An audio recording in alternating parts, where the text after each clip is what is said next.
Welcome back to the channel. I don't like when I get my legs in. Why? What's wrong with your legs? I like it like this sort of height. I just don't like my legs.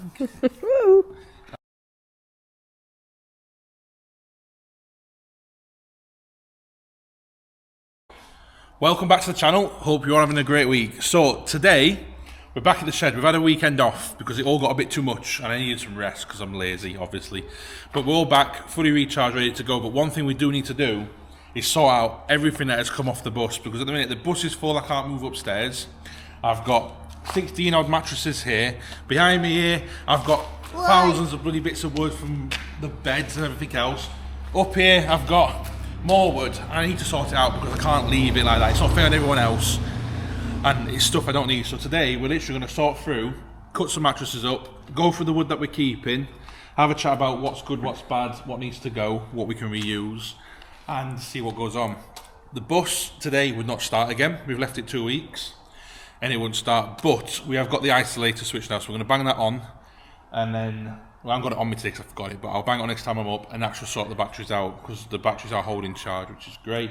And it is the tacho that is causing the drain, so at least we know what that is. But the next problem we've got, come here, I'll show you. It looks like the bus is a bit drunk, and there's a reason. We've got a flat tyre right down the side. It's been slow leaking, but obviously we've left it now and it is completely gone flat. So I've rolled the bus forward today to get the bus out from behind, but I need to get that pumped up as well, so the bus isn't on a lean. And obviously tyre need replaced anyway, but I don't want to replace it till we've converted it, or near again to the end of the conversion, because obviously the 10-year stamp that has to be on the tyres to make sure they're legitimate for MOT. So let's get some knives, let's get some saws and see how we crack on. Love Wilco's been back open in Rotherham, and we've got 50 black sacks, and then we've got, girls, 7 times 2? 14. Very good. Times 2, another 7, 14. 28. What's 6 sevens? 42. Wow, we're good at sevens. So we've got some rubber sacks to put some stuff in, and I've got a little plasterboard saw, which I thought might be good for foam. So we're going to start with the foam, get them chopped up into smaller pieces, get all the bedding into a bin bag, and then we can sort of start figuring out where things are going to go and how we're going to get rid of it.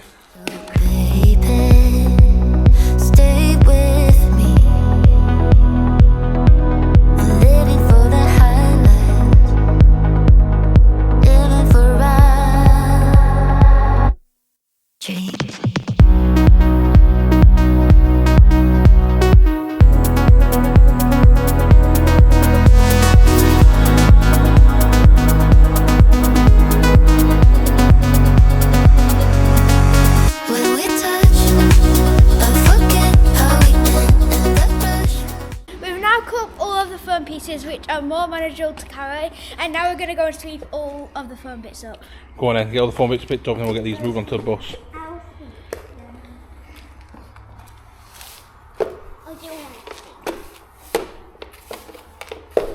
So while the kids are just sweeping up all the odds and ends that have come off these mattresses, we've just been having a look at the wood from the bed frames. Now in the previous videos we said we're going to try and save some of these frames and reuse for them, but there's not a good set of 4.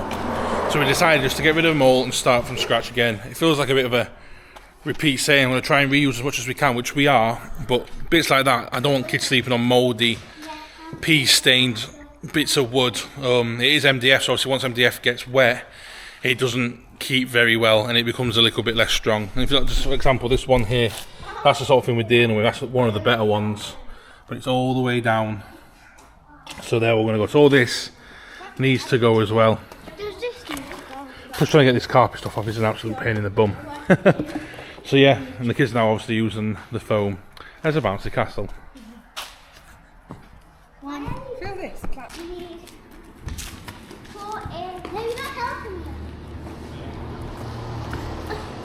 Careful. Oops. No, Summer. Don't take those. Got my brush.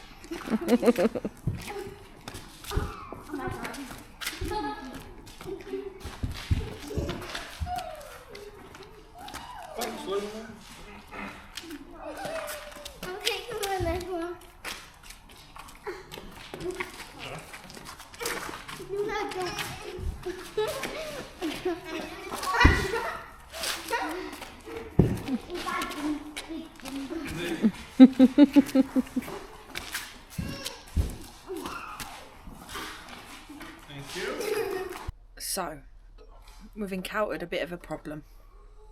What's the problem, comrade? What's not working? Everything.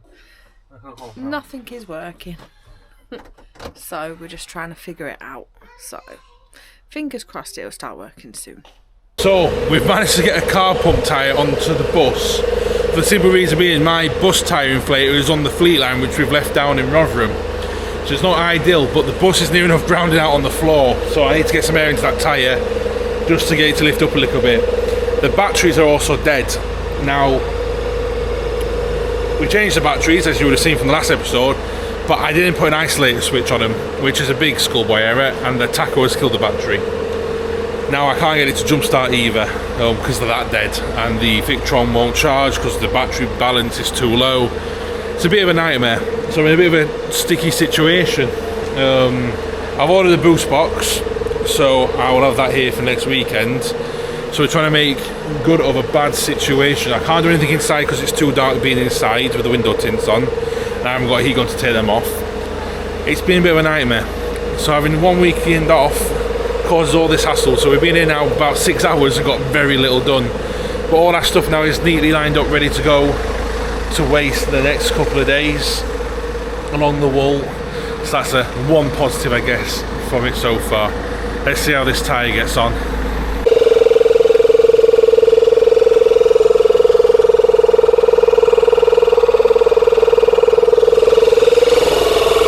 So it's almost like the SpongeBob thing. A few moments later, the tyre's going up down here, which is great.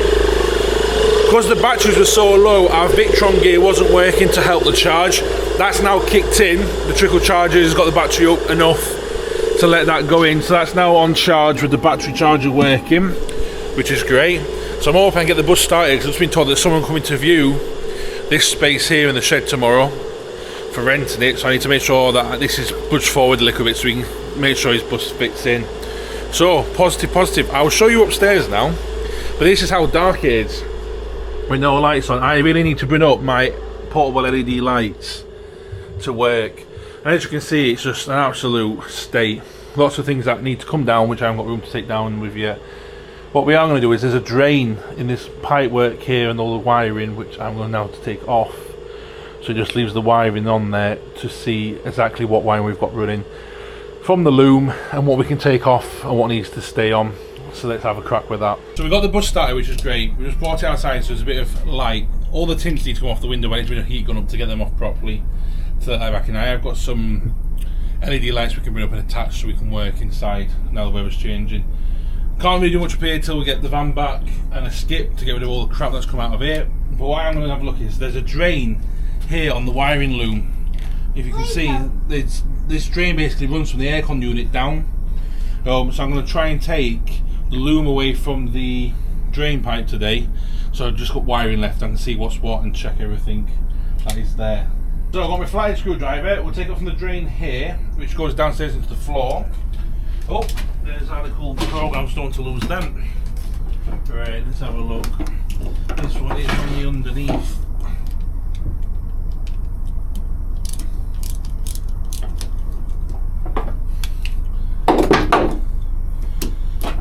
Not easy on it. Okay, so now it's. Can you please I don't put think it on there? if this is the best way to do it.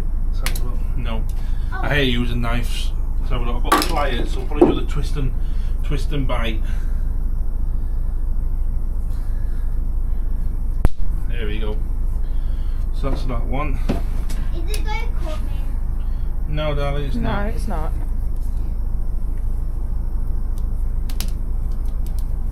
Everything's so brittle. Yeah. Do you have any more chocolate?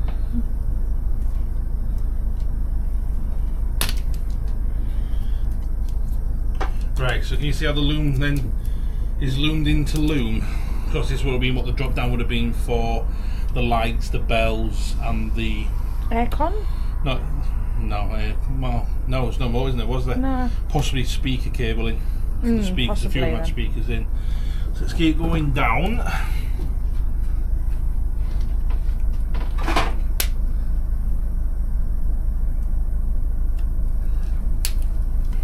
You can see the water line now that we're outside. In-house fish tank. Now there's a bit of natural light.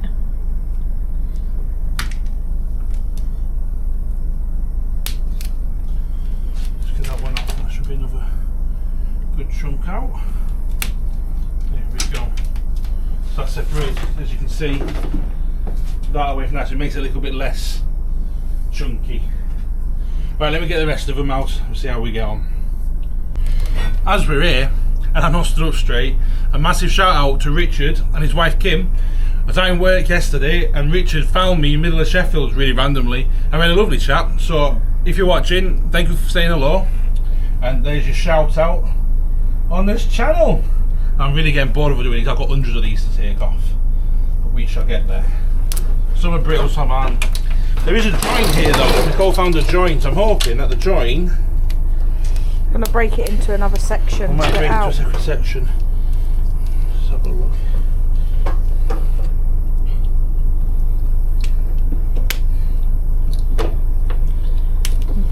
Treading very carefully so I don't fall down this big hole.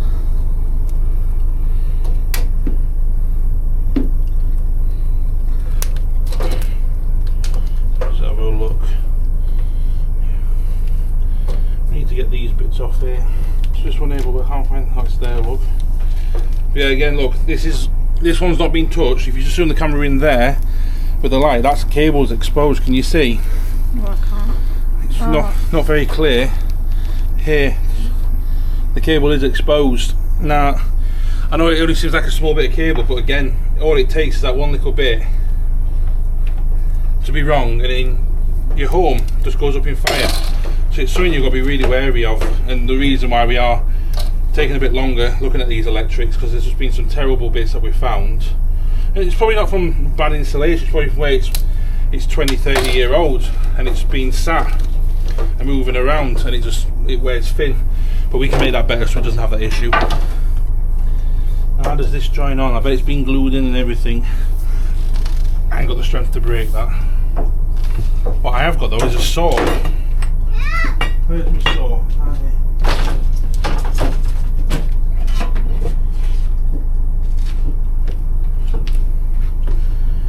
I know John's probably watching as well, and John gave me these tools when we built the last bus that were his granddad's, and I've used them on every bus project we've got. I've got chisels, old screwdrivers, square sets, all sorts. They're just great to have laying around. Cheers to them, John.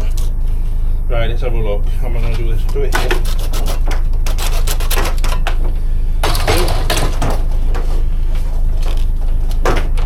Well, that's one bit of piping off. Woohoo! Just the other off to do. It's a shame if it doesn't pull through. Yeah, it's a shame the cable ties aren't loose, that you could just pull it out. Yeah. The other thing we need to work out is where the loom comes up from downstairs. I presume it'd be the front of the bus, because that's where the looms are at the front downstairs. Because obviously if all this is obsolete, I will cut it and just close them off. God, this one's in tight.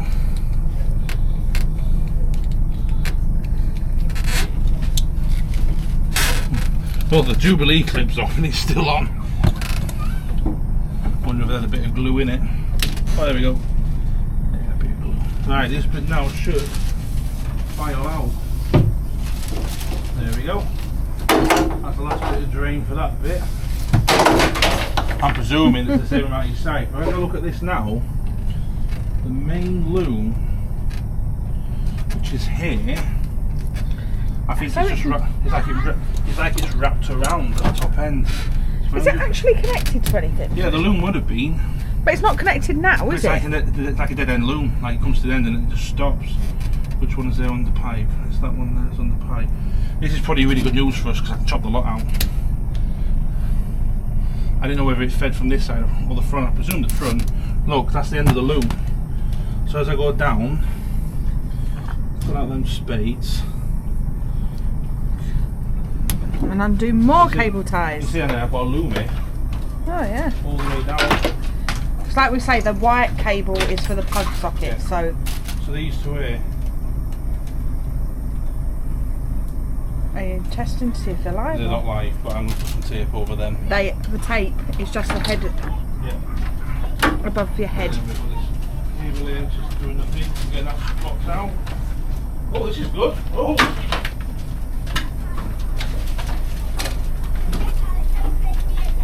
Okay, so what have we got here? It's like an assault course, trying to follow you with a camera. Woohoo! So this black bit here, which I wasn't too sure what it was, I think it looks like CCTV cable sort of connection. So this is the loop here. Ow! Ow!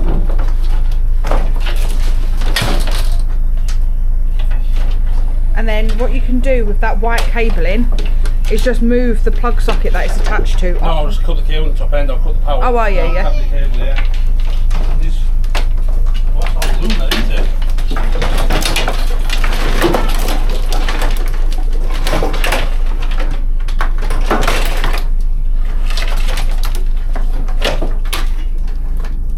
That's quite a bit of cable. Just a bit. Right, hold on. Don't tell me you've left all the tools down that end. Let's have a look, what we got here? That's there, this black cable is running. What's that little cable running to? There. Wait, hold on then. What's this cable running Ow, to? ow, ow, ow, Sorry. ow, ow, ow, ow. Cable runs to nothing. Pull that through.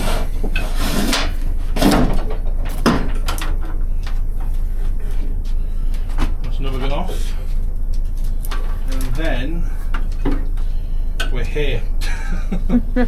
Okay. So does that mean that the fuse board downstairs that's underneath, that's in the cab, a lot of it, I'm guessing, would not be being used? Yeah, it's all been used, we just unplugged it all. Right. This was on the overheads, it's all the same, but I see. I'm not sure how it connects all into this, so now we need to find out. Because I was hoping it was beyond some connectors. I can just disconnect it and leave the loom there, but I'm not quite sure that works. So let's have a look at this. We are losing light now, so this will be the last bit we do. I've got the last bit of the loom. That's the last cable tie, and the loom goes into connectors. So pull that off. And that's your And do the CCTV. CCTV. That is all safe to leave with proper connectors on and all the dodgy wiring. It's here. The only thing I've got to do now is that side. We'll do that next time we're up. And that's it. That has been a full day for us. Very little done, and it is annoying, but building buses, building homes on wheels, it's never simple. It never goes to plan. That's actually been really good. That's been an hour well spent, and actually an outcome that I wanted, which is fantastic. I've just got to get this metal bit out now here, which I'm going to need an impact wrench for, which we've got one on order. So yeah, that's it for this one. Next time we'll take this side out and then we'll start looking at the aircon pods and making lots of holes in the roof. Thank you so much for watching, and we'll see you on the next one. Make sure to like and subscribe. And that as well.